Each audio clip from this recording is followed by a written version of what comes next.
Hello everyone and welcome back to Let's Play Pokemon Alpha Sapphire. In the last part, we set out across Hoenn getting the last legendary Pokemon we can actively get through Mirage spots, and took care of a lot of loose ends afterwards with completion or other items along the way. And speaking of which, time to do just that again.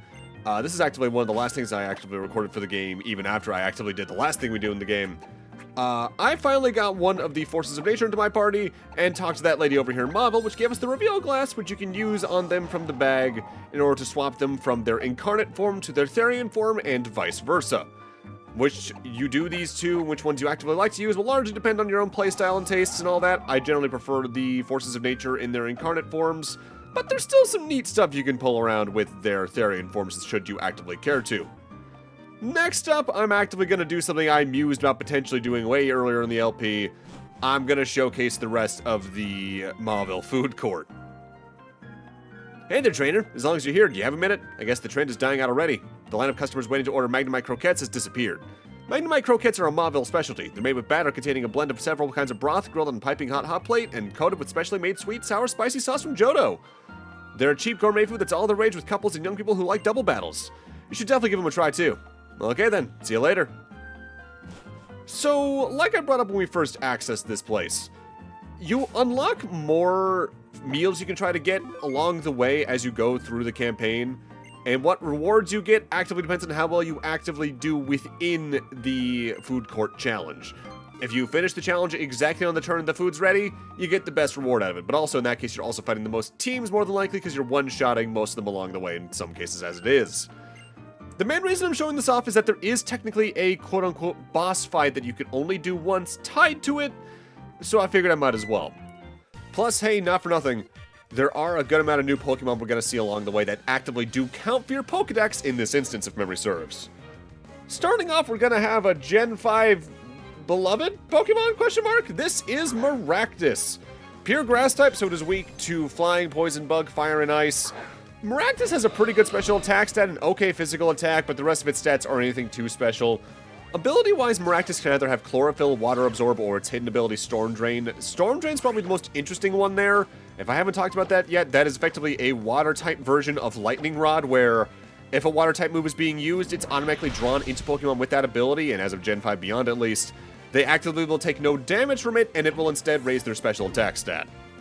Maractus is fine. It's not something I'll use too often, but I do think it's kind of cute. I will always kind of have a weird attachment to it, though, for being kind of the poster child of the whole Dexit thing back in Gen 8. If only because there was a lot of people who were like, yeah, but are you really going to use Maractus kind of deal? And something about that kind of endeared me to the little guy, I won't lie. Kind of an underdog kind of thing, maybe. I don't know. But that said, still not something I'd actively use, but I do think it's cute. With that said, I am going to be speeding up a majority of the fights we do here, as while there are some new Pokemon along the way, the fights either take too long or otherwise. Technically speaking, this is the first time we've seen Jolteon, for instance, but I gave a decent enough bile on that when I was talking about evolutions back when I caught the Eevee after we got the National Pokedex, just so I could have Vaporeon to help with Waterfall.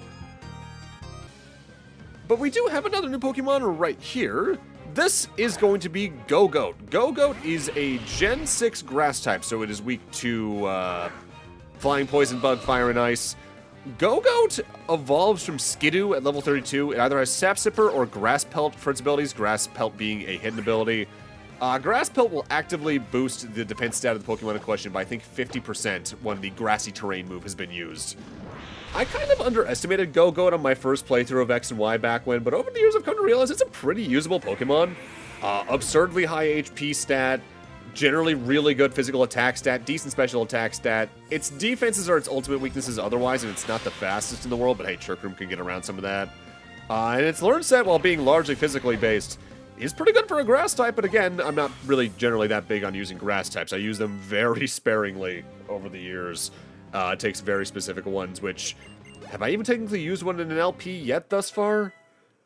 I guess technically Venusaur back in yellow, but that's a little bit of a cheatsy thing in that regard because you're guaranteed to get one of those, and it's just a generally good thing to have on your system. I think I've had grass-type moves, that's it so far. Oh, maybe in Gen 4. So this trader in specific is going to throw out two new Pokemon for us. They're going to throw out the Gen 4 Pure Grass-type Carnivine, and the Gen 4 Pure Ghost-type Mismagius. Carnivine is a standalone Pokemon with no evolutions or otherwise. Levitate for its ability, so thus with its grass typing in mind, it is weak to flying, poison, bug, fire, and ice, but immune to ground. Good physical attack stat, decent special attack stat. Okay, defense is decently slow. It's not something I really like to use at all, though I do like its design. There's people who can probably get a lot more out of this than I usually tend to. Miss Magus, on the other hand, I really like. Pure Ghost type with Levitate, so it is weak to Ghost and Dark, but immune to normal fighting in ground. This is an absurdly good physically minded Pokemon.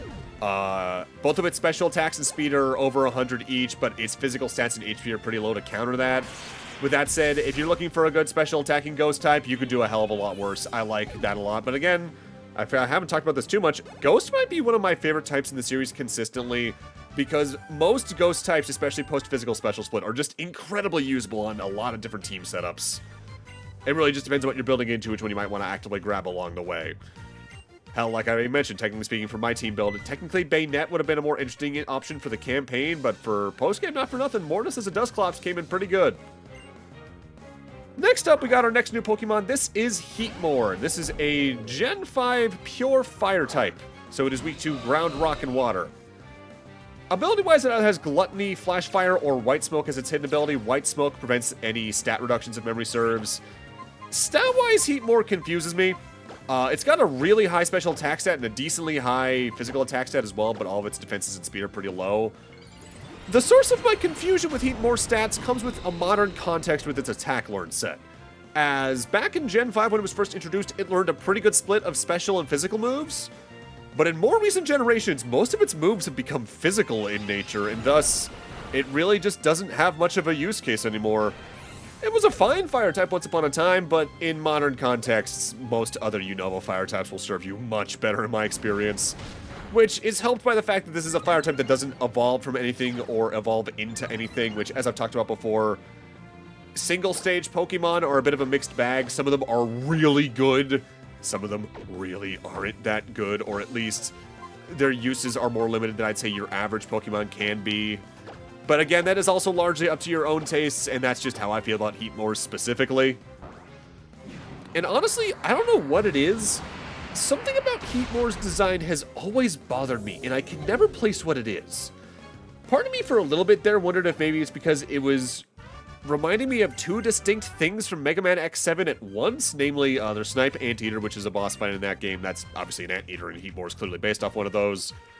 But also, the Fire-type boss in X7 is Blaze Hynard, and maybe something about Heatmore's design evokes both of those in a way that bothers me or something, but as I've gotten older since I first saw Heatmore, it feels like that's not exactly what it would have been, because when I first played Gen 5, X7 was far enough in my memory where that wouldn't really be something I thought about immediately. So I don't know what it is. That's the Magnemite Croquette challenge out of the way, though. We got a reward and everything. Technically speaking, I don't think I needed to do that to access the third one, but I wanted to do it just so I could say I did all three in order to access the third one. At this point, I just need to exit and then re-enter. Hello again, friend! Oh, trainer, as long as you're here, do you have a minute? Maybe it's because we've had fewer amateurs coming in these days. The line of customers lining up for a Mauville ramen bowl is finally cleared out. The noodles are soft like Jigglypuff's cheeks, not that anyone should ever consider biting them. The soup is golden like lightning, and the ingredients are piled as high as Mount Chimney. It's a local Mauville specialty that even makes discerning people who like triple battles say, wow! Mauville ramen balls are an edible legend here at the Mauville Food Court. So, this is the only other way outside of the Battle Maison for you to actively experience triple battles here in Omega Ruby and Alpha Sapphire. Like I mentioned during the Battle Maison, you can really tell in Gen 5, they did try to make rotation and triple battles interesting and a new thing that could potentially catch on and be as big as doubles.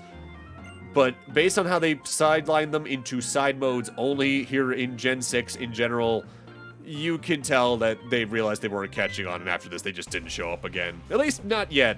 Maybe whenever a Gen 5 remake happens, and God, I hope it's good, we might see it again. So now we have two new Pokemon, Licky and Lilligant. Starting with Lilligant, that evolves from Petalil when you use a Sunstone on it. Pure Grass type, so it is weak to Flying, Poison, Bug, Fire, and Ice. Between its ability set of Chlorophyll or Own Temple or its hidden ability Leaf Guard, you can do some decent stuff with any of those. But stat-wise, Lilligant is a decent special attacker that's decently fast and has okay defenses, but it's far from a grass type I prefer to use. Licky, on the other hand, can be easy to underestimate. Pure normal type that evolves from Lickitung when it's leveled up after knowing Rollout. It either has Own Temple, Oblivious, or Cloud9 for its abilities. Licky is weak to fighting, immune to Ghost, and has a great HP stat and some decent mixed defenses, and it's okay at attacking. It's just generally fine. Not my go-to normal type, but hey, honestly, in the right moveset, you can do a lot with that thing out of nowhere. So in order to access the boss at the end of the Mauville Ramen Bowl challenge, you do notably need to actively defeat every trainer that you can potentially face here to begin with, which means you do need to clear every single round of this in one turn, which can get obnoxious if you're doing it on level, but if you are, say, 15 to 30 levels above the Pokemon in question, like we are, you have a pretty good chance of doing that. This here, by the way, is Swoobat. This is a Gen 5 Psychic Flying type that evolves from Woobat when leveled up with High Friendship. Unaware, Klutz, or Simple for its abilities. Being Psychic Flying, Swoobat is weak to Rock, Ghost, Electric, Ice, and Dark, but immune to Ground. It's very fast and has a pretty good special attack stat, but a lot of the rest of its stats are underwhelming for an evolution. I've used it to good effect, but it's not my go-to flying type from Gen 5 by and large. This particular battle is especially fun because we actually have 3 new Pokemon in it. In specific, this specific trainer is going to throw out Scrafty, Arcanine, and Crocodile. Scrafty is a Gen 5 dark fighting type that evolves from Scraggy at level 39, Shed Skin, Moxie, or Intimidate for its abilities, Intimidate being the hidden ability. Scrafty is weak to fighting, flying, and fairy, but immune to Psychic. Fairy is notably a 4x weakness.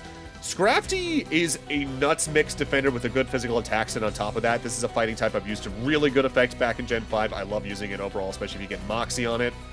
Arcanine is a Gen 1 pure fire type that evolves from Growlithe when you use a Firestone on it.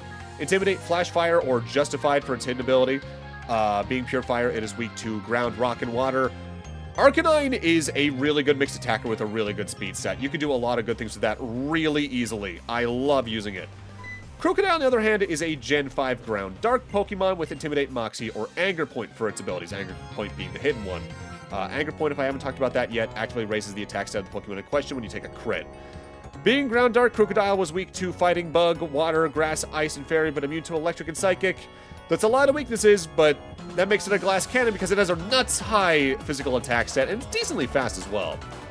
This here is 3 Clefairies. These evolve from Clefairy when you use a Moonstone on them. Pure Fairy type is of this generation, but in Gen 5 prior it was a pure normal type. Cute Charm and Magic Arm for its main abilities, but unaware is its hidden ability. Being pure Fairy type nowadays, it is weak to Poison and Steel, but immune to Dragon. Clefable's a decently usable Pokemon. High HP stat, high special defense, decent special attack. The only real weakness it has super stat-wise is its speed is generally low, but oh well, a Trick Room can do a lot to get around that. Now, as I already mentioned a few moments ago, in order to reach the boss fight here at the Mauville Ramen Bowl, you need to clear each of the fights here within 1 turn, but I've already failed at that. So I actively have to do a second attempt at this, but I left most of the first attempt in just because, hey, it made for better explanations for the Pokemon, potentially. The quote-unquote annoying thing about the Mauville Food Court is you can do each meal only once per day, so I did need to come back the next day to try it again, but I actively did pretty well that time around.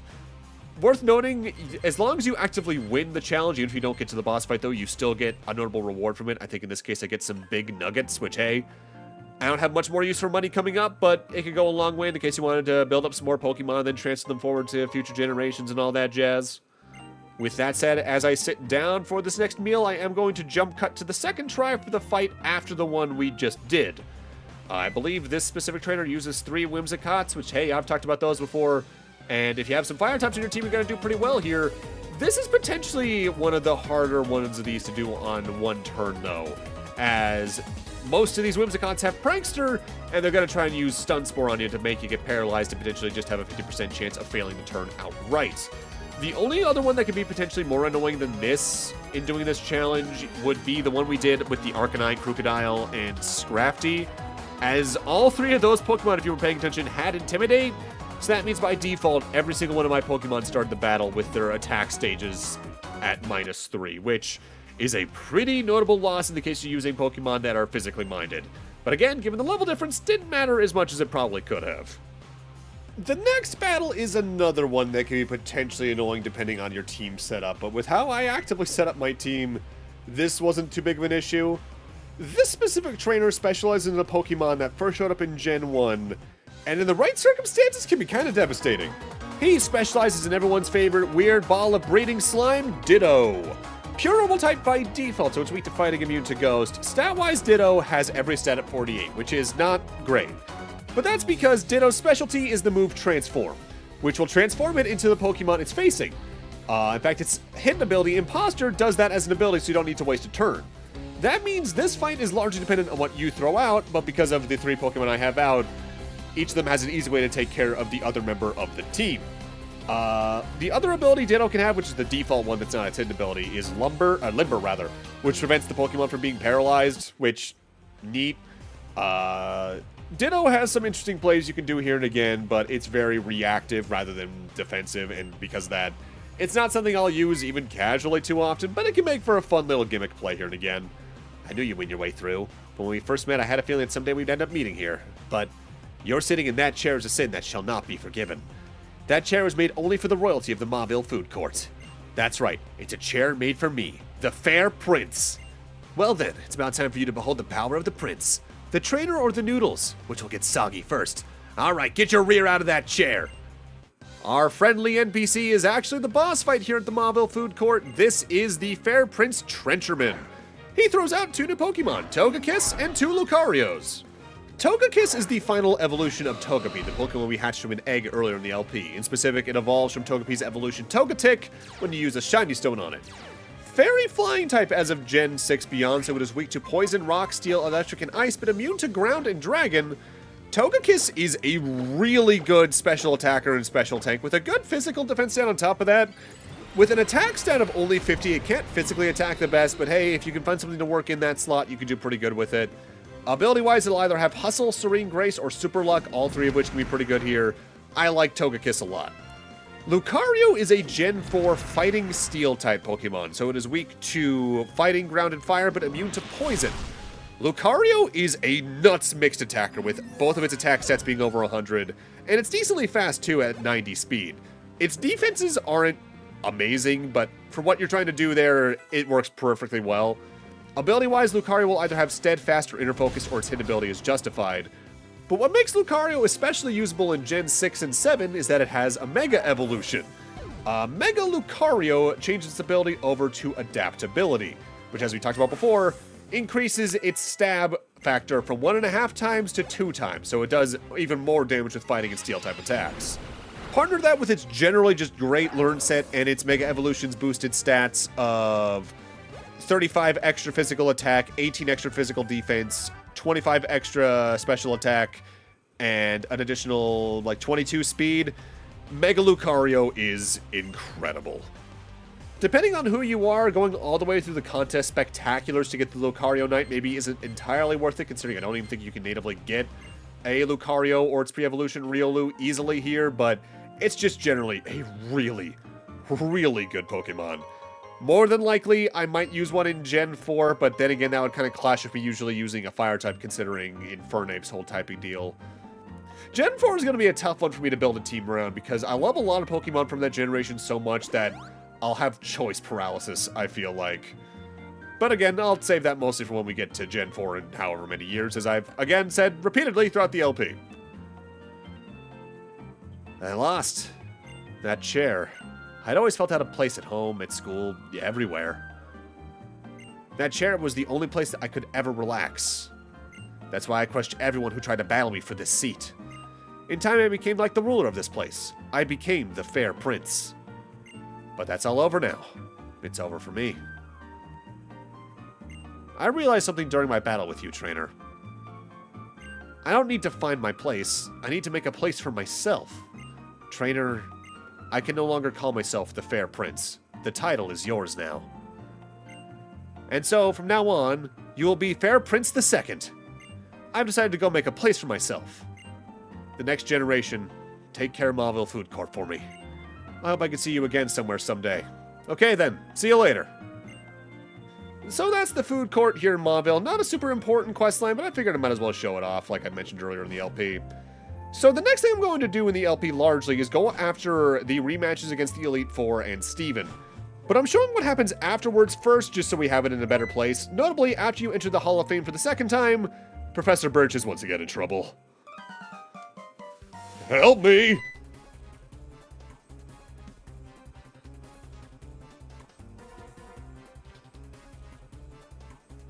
Oh, why does it Guile again? Help a professor out. I've got some Pokeballs in my bag there. This time around, he gives you the option of the Sinnoh starters. You can either choose the Fire-type Chimchar that eventually evolves into a Fire-fighting type that's really good at its mixed attack stats and also very fast. The Grass-type Pokemon Turtwig that becomes a Grass-Ground-type Pokemon that's got really good physical stats. Or the Water-type Piplup that eventually becomes a Water-Steel type with really good special stats. Since I've already gotten one of each of the other types of starters throughout the game up to this point, I'm going to loop back around for a little bit of a Sentai handoff to the Gen 4 Fire starter.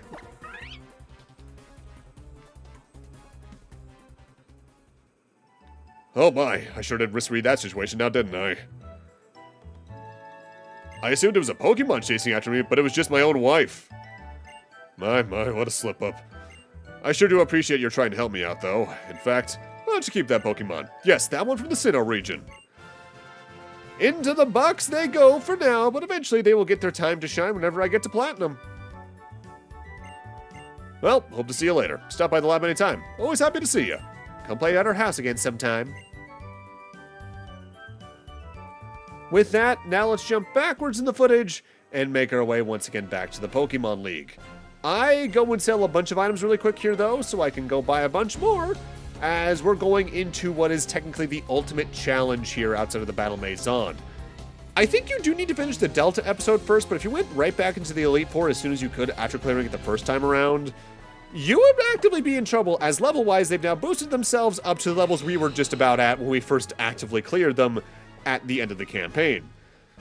Just to showcase where my Pokemon are at going into this, Blaze is of course just absurdly overleveled because I needed to get them to level 100 to actively access Zekrom, Reshiram, and Kyurem, but most of the other Pokemon are somewhere between their early 70s and mid 70s. Because I recorded the Mauville Food Court stuff after this, you may have noticed some Pokemon were noticeably higher leveled. That's entirely because I recorded that after these rematches. So I guess technically light spoilers on what level they get up to, but oh well. There's a lot of experience coming up here, so if you want to do some experience grinding and you didn't want to just redo the same trainer fights over and over again at the routes I usually used, using the Elite Four has generally always been a really good thing to do for that, both for money and experience alike. These are technically less drastic upgrades than some other Elite Four in my memory, especially like Heart Gold and Soul Silver's Elite Four rematches are noticeably a lot more changed up. Same with, I think, the base Unova set, but it's been a while for that one. A lot of the same notes in the musical score kind of deal going on here, but what notes are new are pretty drastically different. And just to take a look, we're over 100 hours now, so yeah, this LP was long. Yo, I've been waiting for you, champion. With the strength you've gained, we can battle with no holds barred. Not to mention our boy Steven sent us Elite Four some Keystones. In other words, my Pokemon can Mega Evolve too. This one's gonna be fun. Sydney has seen some notable changes compared to some of the other trainers he's got here. With that said, there's also some notes we've already seen this very part. He now actively has his own Scrafty, Intimidate for its ability, Crunch, Brick Break, Poison Jab, and Dragon Claw, which is honestly a really strong moveset for a Scrafty on the whole, especially with Intimidate. But due to Sydney's Dark-type focus and me having a Fire-fighting type starter, Sydney's in a bit of danger here. In that regard, I probably should have actively done the Elite Four and Champion rematches before I grinded up levels for the Zekrom, Reshiram, and Kyurem encounters. If only just to give these fights more of a fighting chance, but even then that means I would have been ending with Kyurem, and that would have just felt kind of weird at the same time. Next out, Sydney's going to throw out an entirely new Pokemon. He's going to throw out his Mandibuzz. Overcoat for its ability, Brave Bird, Bone Rush, Faint Attack, and Tailwind. Overcoat means this specific Pokemon won't take any damage from weather, but because that's not something I tend to use, that's not a big deal. Mandibuzz itself is a dark flying type, meaning it is weak to Rock, Electric, Ice, and Fairy, but immune to Ground and Psychic. This is a very defensive flying type Pokemon with a very high HP stat, very high physical defense stat, and a really decent special defense stat. It's not great at attacking, but it's also decently fast, so it doesn't matter too much. Ability-wise, it either has Overcoat, Big Pecs, or Weak Armor. We've talked about Overcoat and Weak Armor in the past, but Big Pecs, I believe, is new. That prevents this Pokemon's defense from being lowered by enemy attacks in any form. However, it can lower its own defense with, say, attacks that deal damage and then lower its defense. I like Mandibuzz a good bit. Whenever I use it, I try to either go for big pecs or it getting weak armor because you can do a lot with either of them. Next up, Sydney's throwing out his upgraded Absol. Or at least that's how it seems. You see, his Absol is what has the Megastone this time around, and whenever an opponent has a Megastone, it'll automatically use that the first turn it can. And it did Mega Evolve here, because this is actually Sydney's Zoroark. Illusion for its ability, Night/Shadow Claw, Dark Pulse, and Flamethrower, and it's already out of here. Illusion is the same as Ditto's Imposter, only it works on a Pokemon at the back of your own team setup. Zoroark is the evolution of Zorua that we caught earlier in the LP at level 30. Pure Dark type, so it is weak to Fighting Bug and Fairy, but immune to Psychic. Zoroark is a very fast mixed attacker with a lean towards special attack with a good moveset to back it up. Absurdly good Gen 5 Pokemon. Next up, he's throwing out his Shift Tree, Chlorophyll for its ability, Fake Out, Feint Attack, Extra Sensory, and Leaf Blade. This is easily the easiest Pokemon on his team to actively defeat because it's just so comparatively fragile. Next up, I believe he throws out his Sharpedo. Rough Skin for its ability because, well, it's a Sharpedo in the main campaign in some form. They almost all have Rough Skin, if not entirely. Crunch, Poison Fang, Aqua Jet, and Slash. Honestly, this would have also made for a really good choice for him to have a Mega Stone, but he instead gave it to his Absol. I'm assuming because they didn't want to double down on trainers in this storyline all having the same Mega Evolution. They wanted to have anytime someone has a Mega Evolution be a unique instance within the game itself. So, of course, it's his Absol that's going to have it. Super Luck for its ability, so its crit hit ratio is boosted to begin with, but its entire moveset is crit-based. Aerial Ace, Night Slash, Psycho Cut, and Slash. Just to cover Mega Absol again, in Mega Evolution it changes its ability from Pressure, Super Luck, or Justified over to Magic Bounce, so you're actively dealing with that instead. So any status changing moves you use on it will get reflected back at you. And because it's Mega Evolved, this Pokemon's gone from a really good physical attacker to a really good physical attacker that also has some speed to back itself up. But again, speed boosted, level 100, Blaziken. Yeah, we're good. Well, I lose again. Heh, I knew you really were the strongest. Well, hurry up and get out of here. Everyone else is still waiting for you.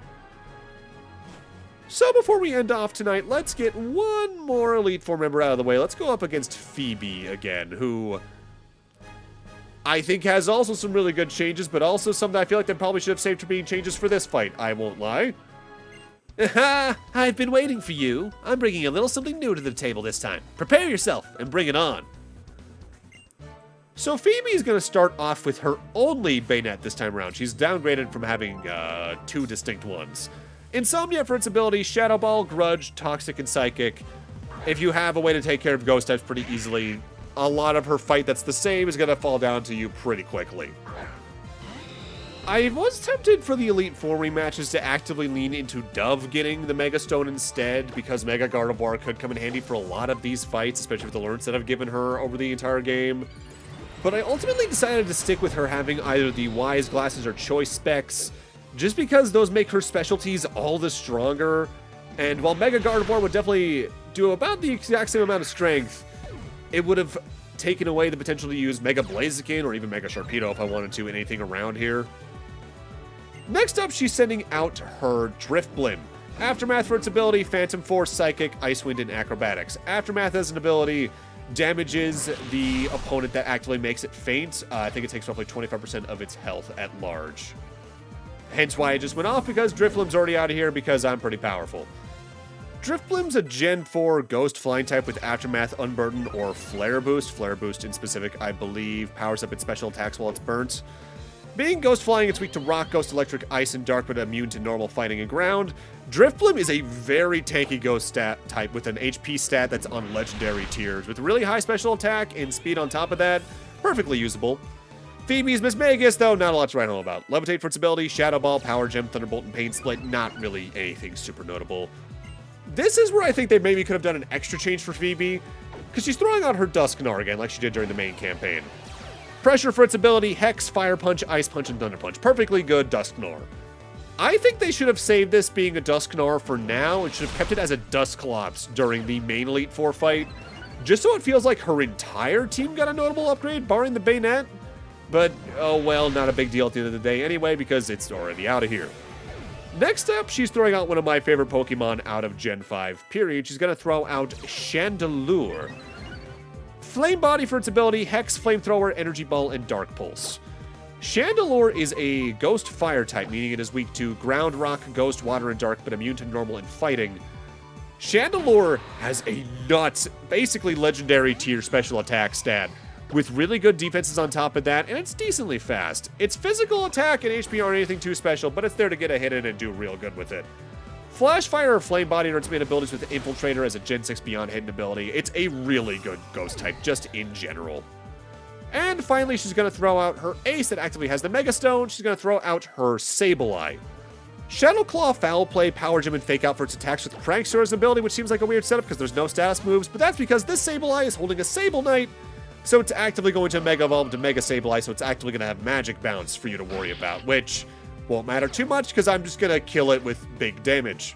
The additional walling capabilities of Mega Sableye could come into be a problem here, especially with its absurdly high physical and special defense stats, but given the level difference, I'm at a pretty good advantage here. Plus, I happen to have a move it's weak against.